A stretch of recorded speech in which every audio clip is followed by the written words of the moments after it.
Game 1 of the NBA Finals saw the Dallas Mavericks get absolutely destroyed, plain and simple. And while Game 2 was a little closer, Boston still won by 7 points despite shooting 25% from 3. Can Luka and Kyrie come back from a 2-0 deficit?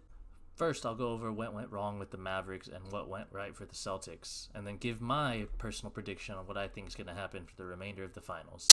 First, let's go back to Game 1, where the Celtics came out swinging and the importance of Kristaps Porzingis' return. The Celtics made NBA Finals history by having the biggest first quarter lead ever, holding a 17-point advantage going into the second quarter. And how did this happen? Porzingis came off the bench for just the second time in his career, and about halfway through the first quarter, the Mavs held a 15-14 lead. Enter the unicorn. Porzingis almost single-handedly turned the whole game around, helping the Celtics go from a 1-point deficit to a 17-point lead in the span of a little over 6 minutes. Keep in mind, he hasn't even played in an NBA game for over a month now. Any concerns of Porzingis and his health can be laid to rest, as he was doing literally everything. Solid rim protection? Check. Mid-rangers on mismatches? Check. 30-foot pull-up bombs? Check, check, check. The Mavs had no answer for him, as he scored at will and compiled blocks left and right. Porzingis had a ridiculous shooting split of 61, 50, 100, and had a plus-minus of 13 in just 20 minutes of play. Game 2, while he didn't have the eye-popping stats he had in Game 1, he still poured in 12 points, 4 rebounds, and assists with 2 blocks in 23 minutes. His impact continues to be shown on both sides of the court, as he carried a plus-minus of 12 in a short time.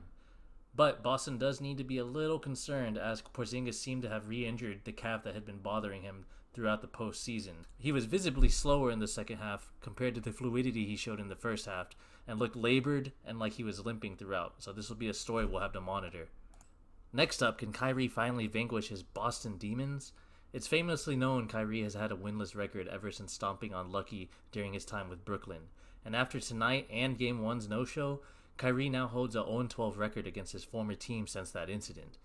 Luka has literally been doing everything he can for the Mavericks, but your team has no shot of winning a championship when your second best player over 2 games has now shot 35% and gone 0 for 8 from 3. Kyrie has literally not made a single 3-pointer in the championship so far. Kyrie has just looked all out of sorts, missing open shots, making terrible decisions, and killing momentum with back-breaking turnovers and just breaks shots. Like, come on, bro, you know it's a horribly off night when Kyrie loses his dribble off his own foot trying to size up freaking Al Horford. Boston deserves plenty of credit here, as their lengthy defenders have disrupted him throughout the series, making him obviously uncomfortable from the very beginning. And the crowd probably does have an effect on him, as there has been nothing but loud boos every time Kyrie touches the ball. But come on, as the veteran on the team who has been on this stage before, won a ring, and hit one of the biggest shots in NBA Finals history, Kyrie has to be better for Dallas to have any kind of chance. Next up is just Boston flexing their deep rotations on both sides of the ball. No matter who is in, Boston can almost trot out a 5-man lineup with every player capable of being a reliable scorer. The defense is perfect on their rotations and isn't giving up the corner threes and easy lobs that the Mavs have thrived on the whole playoff run.